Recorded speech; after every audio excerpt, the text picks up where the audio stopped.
வணக்கம்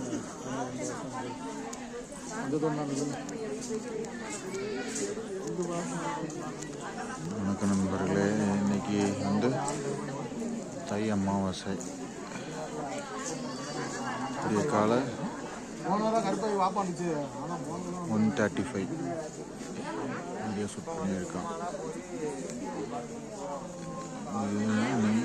இருக்க நாளைக்கு நைட்டு இதை காட்டில் ஃபுல்லாக கூட்டமாக இருக்கும். சத்குரு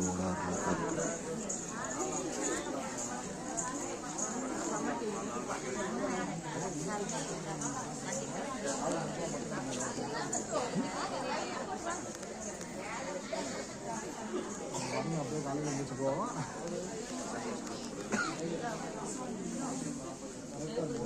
ஒரு 6 மணிக்குள்ள நம்ம இங்கேருந்து 1:30 மணி நேரம் மாதம் 6 மணிக்கு இங்கேருந்து ஒரு 3 மணிக்கு